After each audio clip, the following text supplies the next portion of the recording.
Bonjour à tous, bienvenue dans la place de l'info. J'espère que vous allez bien en ce lundi soir. Pendant toute la semaine, nous allons bien vous parler des nouveautés en station, parler également des très beaux réveillons qui vous attendent pour ces 2 réveillons de Noël et de Jour de l'An. Voilà, plein de choses à ne pas manquer dans la place de l'info. Notre invité est maire de Bourg-Saint-Maurice-les-Arcs, Michel Giraudy, bienvenue. Bonsoir. Sur le plateau de la place de l'info. Évidemment, on se retourne vers Thierry Polm, notre chef d'antenne, est également expert en météo. Thierry, on va peut-être commencer par des images, comme d'habitude, que Camille est allée voir sur Internet, des images de Bourg-Saint-Maurice-les-Arcs. Camille Copin a sélectionné cette webcam. Michel Giraudy, on est chez vous? On est à quel endroit? On est sur le 1008 à Arcs, 1800. C'est un nouveau front de neige qui a été entièrement remodelé, qui est donc maintenant bien équipé en enneigeur, on le voit. On est à 1800 mètres d'altitude.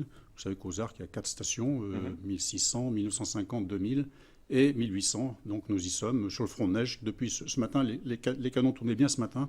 Oui, il a fait plus froid. Il fait plus froid en altitude actuellement. Alors on voit donc cette trace de neige ici. Là, nous sommes un peu plus haut, Arc 1950. Voilà, il y a de la neige un petit peu entre les bâtiments. Alors là, si on sort du village, l'enneigement, là j'ai bien skié samedi, est parfait pour monter jusqu'au sommet des Arcs, c'est-à-dire à l'Aiguille Rouge. On est à 3200 mètres d'altitude. 3200 mètres. Là, on a de la belle neige naturelle. Et là, à cette altitude, la neige naturelle est déjà, on peut la toucher là, sur les pistes. Là. Ouais, bien sûr, voilà la vallée de l'Arc, au sommet donc, de Arc 1950. Là, c'est vrai qu'on est à 2600 mètres d'altitude. Thierry, il n'y a pas de manque de neige, on le voit bien. En haute altitude, au-dessous de 2005, on est plutôt excédentaire pour un début décembre. C'est en tout où il y a des petits problèmes d'enneigement pour l'instant. Oui, on a eu de la chance d'avoir de belles chutes de neige sur la fin novembre. On a eu de la chance d'avoir un temps effectivement pas très très froid, mais enfin suffisamment froid pour conserver cette neige, en tout cas à ces altitudes. Et on voit que c'est bien conservé quand même. Oui, complètement. Alors, c'est vrai Thierry, on se retourne maintenant vers vous. On annonçait la semaine dernière peut-être un possible changement de temps aux alentours du 20 décembre. Cette petite perturbation, on commence à la voir arriver, mais elle ne va pas donner grand-chose. Après, ça reste beau ou ça change? Alors nous, les modèles que l'on prend, moi je m'oblige à ne pas aller plus loin parce qu'après c'est presque de la voyance, on le dit souvent. Donc là, si on suit les modèles météo qui pour l'instant donnent un temps jusqu'au 23 décembre, on voit rien se passer, mis à part une baisse de la température effectivement sur cette semaine et jusqu'au week-end, jusqu'à dimanche. Mais ces mêmes modèles montrent une nouvelle hausse de la température pour la semaine prochaine. Alors pas significative, mais enfin hausse quand même.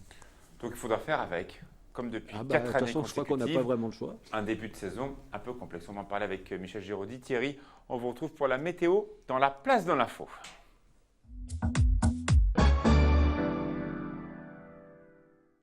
Michel Giraudy, on reparlera dans quelques instants de ce début d'hiver. On va essayer de comprendre comment les maires et les différents directeurs de station vont faire face une 4e année consécutive avec ce problématique de manque de neige. Mais tout d'abord, des questions plus générales sur la montagne. Vous avez un écran géant devant vous. Vous allez bien réagir à plusieurs visages qui vont s'afficher devant nous. Dominique Marcel, vous le connaissez bien. C'est le président de la Compagnie des Alpes, station qui aujourd'hui fait des bénéfices, qui investit principalement au-dessus de 1800 mètres d'altitude. Pas partout, il y a quelques exceptions un peu plus basses. C'est un bon ou un mauvais président? Je crois que c'est un bon président. Je le connais de mieux en mieux. Je l'ai rencontré récemment à Paris en tête-à-tête. Je crois que c'est quelqu'un qui est très convaincu de la puissance de la montagne, de ce que ça représente, convaincu que la Compagnie des Alpes fait du bon travail. Et nous, les maires, en tous les cas moi, les maires qui sont donc délégants pour nos exploitations de domaines skiables, je pense que nous avons de bons accords que l'on peut renégocier. Encore récemment, on a renégocié un avenant qui s'est bien passé avec ce qu'on attendait en investissement. Deuxième visage, vous le connaissez également parce qu'il va construire un nouveau Club Med chez vous aux Arcs, Henri Giscard d'Estaing. Alors il y a peut-être un lien aujourd'hui qui est en train de se tisser entre le Dominique Marcel qu'on vient de voir à l'instant et Henri Giscard d'Estaing. C'est un actionnaire alors qui sera très minoritaire pour la Compagnie des Alpes qui s'appelle Fosun. C'est un Chinois. Là, c'est un actionnaire très important pour le Club Med parce que c'est le propriétaire du Club Med. Pareil, même question. Est-ce que c'est un bon opérateur pour les Alpes? C'est le tout premier opérateur privé dans les Alpes. Alors d'abord, Henri Giscard d'Estaing est quelqu'un de formidable parce que c'est un grand communicant pour nos stations en général, les sports d'hiver, d'extrêmement convaincant. Après, évidemment, que Club Méditerranée est quelque chose d'extraordinaire, mondialement connu. Et les stations qui ont la chance aujourd'hui, comme la mienne, de voir venir ou revenir le Club Med ont une chance formidable parce que chaque fois c'est un événement. Ce sont des lits extrêmement chauds, très bien remplis, mondialement connus et qui en plus, pour la plupart des stations, vont ouvrir l'été. Alors vous avez deux villages et deux visages aussi des Arcs avec le Club Med, le village des Arcs extrêmes qui a été profondément rénové, il y a une inauguration dans quelques jours, et puis un grand village qui va ouvrir là dans 2 ans. Ça n'a rien à voir avec le personnage d'après, mais un petit peu vous allez quand même vous en apercevoir. Prochain visage, Emmanuel Macron. Vous le trouvez comment? Écoutez, sincèrement, je ne suis pas ébahi, ébloui ou autre. À mon avis, c'est quelqu'un qui... À chaque élection, quelqu'un arrive comme ça un petit peu. Ça me rappelle quand j'étais jeune, Jean-Luc Annuet. Pour ma part, je pense que ce n'est pas allé très loin. J'ai regardé un petit peu son meeting de dimanche soir. Oui, c'était à la porte de Versailles, Bon, Paris. j'ai regardé, j'ai eu quelques extraits, comme tout le monde, sur les télévisions, les radios.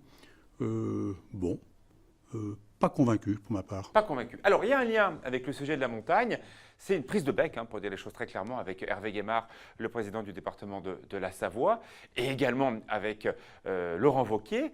Vous connaissez cette polémique très clairement. Aujourd'hui, Emmanuel Macron souhaiterait permettre à la Compagnie des Alpes de bouger une petite partie de son actionnariat et pourquoi pas laisser rentrer les Chinois un peu plus aux commandes de la Compagnie des Alpes. Et on a encore entendu ce vendredi Laurent Wauquiez et également Hervé Guémard dire de manière très claire garder les centres de décision en Savoie. Là, c'est bien sûr pour le projet Savoie-Mont-Blanc, le conseil Savoie-Mont-Blanc. Mais on sait aussi que Hervé Guémard, Laurent Wauquiez et Christian Monteil disent attendez, non, nous on ne veut pas que la Compagnie des Alpes soit détenue par d'autres personnes que réellement l'État français. Alors, vous en pensez quoi, vous? Alors d'abord, je ne m'attendais pas du lien entre M. Macron et l'affaire de la Compagnie des Alpes. Bon, parce je que le savais, très clairement, mais... il avait répondu non, à la lettre d'Hervé Guémard lorsqu'il Oui. était ministre du Budget. Et clairement, il avait dit, écoutez, moi, je ne suis pas contre Emmanuel Macron que la Compagnie des Alpes ouvre un peu plus son capital aux Chinois. Alors dans ce cadre-là, moi, personnellement, je le rejoins. Il y a 2 choses qu'il faut bien différencier. C'est que les maires, ce sont les seuls décisionnaires par rapport à leurs délégataires, quels qu'ils soient. C'est très important. Et que, en tous les cas, moi, je ne peux pas parler au nom des maires, le maire de Bourg-Saint-Maurice, ou son successeur ou autre, nous tenons à garder les mains complètement libres pour pouvoir négocier avec qui nous voulons pour notre domaine skiable. Si demain, il y a une entité ou une pression sur nous par rapport à de la région, du département ou autre encore, dans lequel on n'aura pas les mains libres, on ne pourra pas choisir, pas négocier avec qui on veut, je trouve ça tout à fait dangereux. En tous les cas, je vous le redis, nous tenons à garder notre liberté totale, comme aujourd'hui. Nous seuls décidons de prendre la Compagnie des Alpes ou une autre société de remontée mécanique, ou même une SEM locale si on le voulait. On fait ce que l'on veut. Mais pour l'instant, on n'a pas vu de texte émanant des maires de stations de sport d'hiver, disant à ces élus importants, représentants, président du département, président de la région, disant attendez, nous aujourd'hui, les Chinois, on n'est pas contre parce qu'en tout cas, ils mettent des billes sur la table pour refaire les télésièges, par exemple. Alors, c'est le deuxième volet. Le capital de la Compagnie des Alpes n'est plus directement notre affaire, nous les maires. On peut bien faire la distinction entre les deux. Bien sûr. Ceci étant dit, on peut dire que nous, c'est très intéressant pour les stations d'avoir des partenaires chinois. On les a dans le cadre du Club Méditerranée. On a certainement demain un avenir très important pour recevoir des touristes chinois et autres. Ça nous semble très intéressant qu'il y ait une ouverture sur la Chine via un Chinois qui aura des parts dans le capital de la Compagnie des Alpes. Mais ce n'est pas notre affaire directement. Je pense que c'est l'affaire, que c'est comme pour les entreprises savoyardes qui exportent leur savoir-faire avec des stations sur des stations qui se créent en Chine tous les jours. Il y a un marché formidable. Il est très intéressant, pareil, d'avoir une ouverture. La Compagnie des Alpes étant souvent conseil dans ce genre de création de stations ou autres, c'est très intéressant d'avoir une ouverture avec un Chinois dans l'affaire. Voilà. Prochain visage qu'on va voir tout de suite, vous le connaissez, il a gagné les primaires des Républicains. Il est en train actuellement de réaliser son shadow cabinet. C'est vrai qu'on n'entend pas beaucoup, François Fillon, depuis son élection. Et pourtant, on commence à voir des visages de potentiels ministres apparaître, bien entendu, s'il était élu président de la République. Est-ce qu'on pourrait imaginer, quel que soit le vainqueur de l'élection présidentielle au mois d'avril, au mois de mai plutôt, d'avoir un président, enfin en tout cas un ministre du tourisme en plein exercice. Ça n'existe pas, quelles que soient les majorités de droite, de gauche, c'est toujours un sous-secrétaire d'État délégué à un ministre du budget ou de l'économie. Est-ce que ça pourrait être officiellement une demande que vous faites à François Fillon? Oui, sûrement, hein, il y a eu des secrétaires 7 milliards de oui, retombées. Hein, oui, 7 milliards. Ou 7 milliards qui se sont réalisés presque seuls, sans l'aide de l'État. Il y a eu un plan neige il y a très longtemps. Hein. Là, le tourisme était très actif dans les années 60-70. Hein. L'État était très actif. Aujourd'hui, c'était oui. presque un sujet régalien, pour dire les choses. Absolument. Aujourd'hui, la machine tourne. On peut faire mieux. Il faut avoir plus de budget de promotion. Après, je dirais que c'est un petit peu notre affaire à nous, les opérateurs, de se remettre en question le produit lui-même. L'État, oui, quand c'est bien, mais il y a des ministres qui sont bons et pas bons. Donc voilà, il faut. Alors pourquoi pas un ministre du Tourisme, volontiers, mais encore faut-il qu'il ait des moyens de faire quelque chose. Le dernier visage, vous le connaissez, il s'agit de Bernard Accoyer, qui est donc parlementaire de droite, qui va en tout cas vraiment travailler le projet des Républicains. Il pourrait pourquoi pas revenir au perchoir comme il avait déjà été. Mais par rapport au maire de montagne, on se rend compte que la gauche a été plutôt favorable au métier de montagne. On l'a vu sur le calendrier scolaire, c'est la gauche qui a en tout cas donné cette possibilité-là de changer effectivement les vacances. On l'a vu sur certaines dispositions de la loi NOTRe qui sont plutôt favorables à la montagne. On a vu même que Domaines Cap de France est arrivé à faire amender les textes un peu en dernière minute. Est-ce que les gens de droite qui pourraient reprendre la main dans quelques mois eh bien, feront aussi bien que ces personnes de gauche qui sont pourtant pas très à la mode en montagne, mais qui ont aidé les maires des stations à faire des choses ces derniers mois. Et ça, on ne le dit pas. C'est tout à fait exact. Je crois surtout que la montagne est arrivée dans ses cabinets, a fait du lobbying tout à fait uni, des remontées mécaniques avec Domaines Cap de France, l'association des maires, avec tous les maires à Paris, l'association des maires de montagne, l'association des...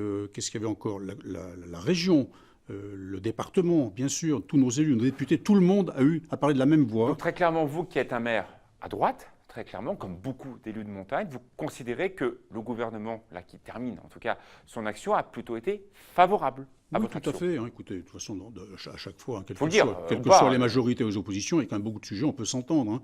Donc effectivement, on a été bien reçus à l'Éducation nationale, sans aucun problème, par la ministre. Elle est passée en force. Voilà.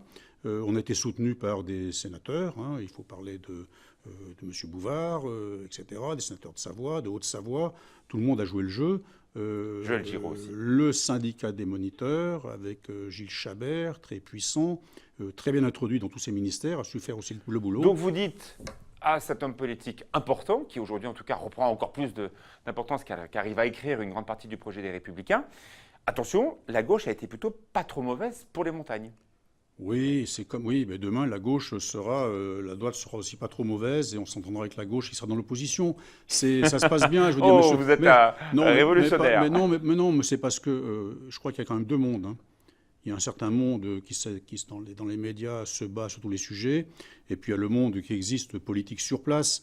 Dans nos conseils départementaux, les gens s'entendent bien entre la droite et la gauche. Oui. Dans nos petites villes, on s'entend pas mal. Bien que ce soit moins marqué. Donc il faut bien, après il y a le boulot, hein, tout le monde fait le boulot. Il y a le bon sens à retrouver. Bien sûr. Vous restez avec nous, Michel Giraudy. La météo précise de Thierry Paume dans une minute après la pub.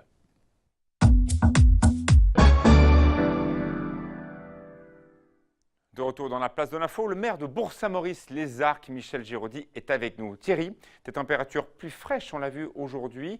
Demain, ça donne quoi en ce mardi matin? Il fera frais? Il fera frais, on va garder les mêmes conditions, regarder des gelées en plaine, -3 à Chambéry, -2 à Albertville, -1 à Saint-Jean-de-Maurienne. Pour l'après-midi, alors ça va dépendre des endroits, ça va dépendre en fait des grisailles du matin, si ça se dissipe ou si ça se dissipe partiellement ou si ça se dissipe complètement ou pas du tout, ce qui pourrait être le cas dans le bassin genevois et dans la vallée de l'Arve. Regardez, dans la vallée de l'Arve, à Cluse, encore 4 degrés seulement demain, parce qu'on a des chances que les grisailles restent assez nombreuses, comme dans le bassin genevois. Tout à l'heure, dans 15 minutes, on retrouvera évidemment Fanette de Buisson dans le cadre du JT. Le préfet a annoncé de nouvelles mesures en fin de semaine concernant la pollution et ce principalement de la vallée de l'Arve. Est-ce que la météo va aider un petit peu cet air à se renouveler ou non? On est encore dans ces blocages. Alors pour cette semaine, on restera dans ce blocage. On est encore bien dans le rouge un peu partout, y compris dans le bassin annécien, y compris dans le bassin genevois. On est à 8 sur 10, même si on est monté à 10 sur 10 la semaine dernière dans la vallée de l'Arve. Ce qui veut dire que, en tout cas, sur quasiment tous les axes, vous devez conduire beaucoup plus lentement, hein, moins 20, moins 30 km/h selon les portions, avec des contrôles qui sont encore renforcés cette semaine. Merci beaucoup Thierry. Michel Giraudy, on va voir d'autres vidéos, d'autres photos qui intéressent votre territoire des Arcs. Alors, tout d'abord, un hôtel va être inauguré ce jeudi, un hôtel 5 étoiles. Vous n'en avez pas d'autres, hein, si je n'ai pas dit de bêtises, vous avez des 3 et des 4 étoiles, c'est le premier. C'est le premier. Faites-moi la visite guidée, s'il vous plaît. Il est situé à Arc 2000. C'est un hôtel de moyenne grandeur. Combien de chambres ? Il y a 45 chambres, je crois, de belles suites. Il est posé vraiment. Alors, le Taj Mahal, vous savez, c'est un diamant, le Taj Bien Mahal. sûr. Et donc, il est vraiment bien posé là sur la formidable couronne que nous avons dans la vallée de l'Arc, à 2000 mètres d'altitude. Il est sous l'aiguille rouge. Et il est d'une décoration formidable. Je l'ai visité la semaine dernière. Très, très simple, très agréable, très chaleureux. On retrouve beaucoup des principes de construction, évidemment, des arcs, avec le toit dans la pente, cet étail fer, avec des façades qui ne sont pas rechargées en vieux bois, parce que ce n'est pas comme ça chez vous qu'on fait les chalets. Voilà. À chaque fois, on demande aux architectes d'avoir un petit peu le lien avec les premiers architectes des arcs, puis aussi de se libérer un petit peu et de ne pas faire une copie de chalet comme ça peut se faire ailleurs. Tyrolien et d'autres provenances. Deuxième image d'un projet que l'on va voir, qui a déjà bien développé, il s'appelle 1008. Alors, on avait dit il y a 2 ans et l'an dernier, l'inauguration, nouveau concept, nouvelle façon d'intégrer les pistes dans le territoire. 1 an après, vous trouvez ça comment ? Ça marche très bien. C'est un beau projet qui, comme on le voit, dans lequel on retrouve un centre aqualudique, dans lequel on retrouve une piste de luge, des pistes débutants, il y a des cabanes, des vues. Et ceci nous amène au sommet, au pied du golfe, par la télécabine que l'on voit ici à droite, au pied du golfe des Arcs, avec un beau restaurant qui est le Lodge. Et de là, on peut donc l'été aussi profiter de ce site formidable. Alors justement, dans toutes les stations, en tout cas importantes des Alpes, il y a maintenant un grand centre aqualudique. On a beaucoup parlé de celui de Val d'Isère, que vous connaissez bien, celui de Courchevel, qui a été inauguré à coût de millions d'euros, le Palais des Sports de Megève, qui sera inauguré ce 17 décembre, avec là aussi des moyens importants. Ça sert à quoi d'avoir ces centres aqualudiques dans les stations ? C'est essentiel pour l'après-ski. Les gens sont très demandeurs. En cas d'enneigement délicat, par exemple, l'été, pour les enfants. Alors après, chaque station fait son choix de la dimension et du niveau de bien-être, de soins et autres. Nous avons été très raisonnables, puisque c'est un centre aqualudique dans lequel on a complété une piscine d'été et on a investi un budget de 7 millions d'euros pour avoir maintenant... Ça n'a rien à voir avec les 2 très gros projets, enfin 3 avec l'Aquariaz à Avoria, Megève, Courchevel et effectivement Aquariaz. Ce sont des projets en dizaines de millions d'euros. Voilà, là ça marche très bien. On voit d'ailleurs une image de ce village qui vient d'être restauré de Club Med extrême. On ne voit pas l'intérieur, on voit l'extérieur. On voit très bien l'architecture des Arcs qui est assez particulière, en tout cas qui permet de garder ces forêts complètement préservées, ce qui n'est pas le cas d'ailleurs des stations de première génération où il y a beaucoup de chalets et donc beaucoup moins de forêts au centre d'Égée, de Megève, de Morzine, etc.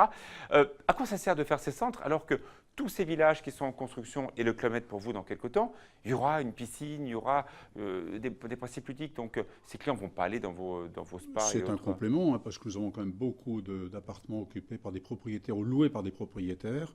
Puis après, je pense qu'il y a la joie pour beaucoup de gamins et autres de venir ensemble se baigner. Il y a les gens du pays aussi qui peuvent monter, de Bourg-Saint-Maurice, ils peuvent monter. Voilà, donc c'était tout un ensemble agréable de détente, d'amusement, en tout cas pour nous, tant l'été que l'hiver.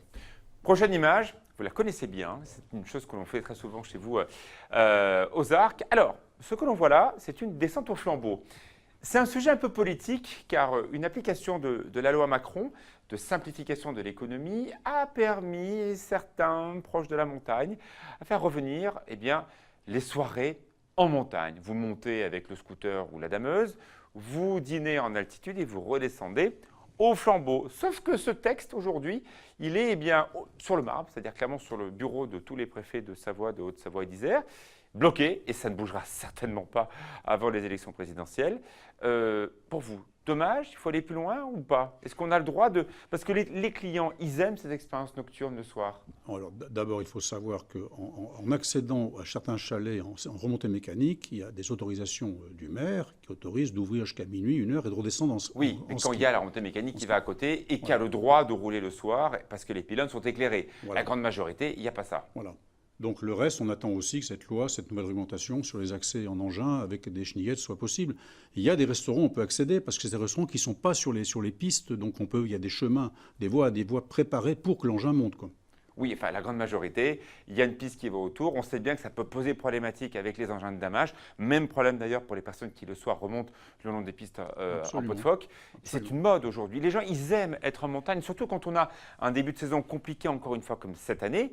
Pour des commerçants, pour des restaurateurs, c'est un moyen aussi de regagner un petit peu de ce qu'on n'a pas fait entre Noël et le jour de l'an. Et clairement, on s'aperçoit que ce texte de loi ne sort pas. Alors oui, peut-être, mais enfin bon. Et je n'ai pas vu de texte des élus de montagne disant « aidez-nous le gouvernement tel qu'il soit à le faire sortir ». Je suis d'accord, mais j'insiste encore pour dire qu'il y a beaucoup de chalets en montagne qui font leur soirée. Soit les gens s'arrêtent vers les 5-6 heures et redescendent à minuit, c'est-à-dire qu'ils descendent en ski, n'utilisent pas les remontées mécaniques, des pisteurs, etc., les accompagnent. Ça, c'est un décret du maire. Et puis le reste, oui, les gens qui font de la peau de phoque, vous l'avez dit, attention aux câbles sur les pistes. Il y a beaucoup de monde. On a créé des pistes, notamment aux arcs, spéciales pour la peau de phoque, qui sont isolées. Et sur ces pistes-là, on peut monter. La montée est isolée et la descente, pendant la descente, il n'y a pas de personne qui travaille sur la piste. Voilà, c'est-à-dire qu'il n'y a pas les câbles des dameuses. Voilà. Prochaine image, c'est peut-être une idée de réveillon, parce qu'on va beaucoup parler de réveillon pendant cette semaine. C'est une benne, pas n'importe laquelle, c'est l'un des plus gros téléphériques du monde qui relie La Plagne aux Arcs par Pesay-Valandry et qui a été transformé, on le voit, en magnifique table d'hôte. Qu'est-ce qu'on retient de cette expérience? On retient, vous voyez, le premier effet, c'est qu'on en parle, hein, c'est-à-dire que c'est très bon pour les médias. Ouais. Si on n'en parlerait pas, bon, c'est la première chose. C'est évidemment de la communication sur des idées intéressantes, hein. La benne a été décorée par Castelbajac, je crois. C'est sympathique, c'est formidable. Ceux qui ont eu la chance, qui seront là ou qui ont eu la chance, je crois déjà l'an passé, d'être dans cette benne, c'est excellent pour tout le monde. Et c'est de la pure communication, jeune homme. Dernière image d'un concept que vous connaissez bien parce que vous avez dirigé Val d'Isère à la création presque de ce concept dit la folie douce que l'on voit dans plusieurs stations. Pour vous, c'est une réussite 20 ans après? Oui, je crois. J'ai bien connu, donc, dès l'origine la folie douce. J'ai même encouragé à l'époque Luc Reversade de lancer cette affaire. Je pense qu'il a quand même révolutionné un petit peu nos stations françaises qui étaient endormies sur l'après-ski, par rapport aux stations autrichiennes notamment, où il y a des folies douces par centaines. Hein, c'est-à-dire que tout restaurant, même dans toutes les stations, sur les terrasses, dans les stations, à 16 heures, la deuxième partie de la journée commence. C'est-à-dire que ski au pied, les gens boivent une bière, etc. Et ça sera ma dernière question, Michel Giraudy. Qui plus est lorsqu'il n'y a pas beaucoup de neige? Je sais par exemple qu'à Saint-Gervais, à demi-mètre d'altitude, bon voilà, ils vont essayer de faire ce qu'ils peuvent hein, pour faire un petit bouclage autour du Montjoux.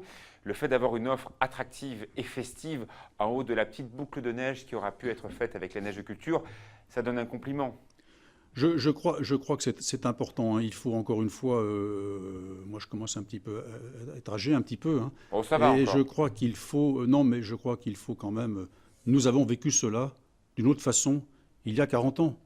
Il ne faut pas oublier ça. Il y a 40 ou 50 ans, Pour terminer. dans tous les hôtels, il y avait des fêtes, des après-ski, etc. C'était vraiment très... Parce que c'est les vacances. Hein. Voilà, et c'était le mot de la fin. Merci beaucoup Michel Giraudy, maire de Bourg-Saint-Maurice-les-Arcs. Merci Thierry. Bon, on vous donnera évidemment des évolutions hein, si on voit quelque chose arriver pour la neige autour du réveillon. Ce sera un beau cadeau de Noël, mais pour l'instant, on ne le voit pas. Tout de suite, donc la météo. Et on retrouve eh bien, le journal. Bonne soirée.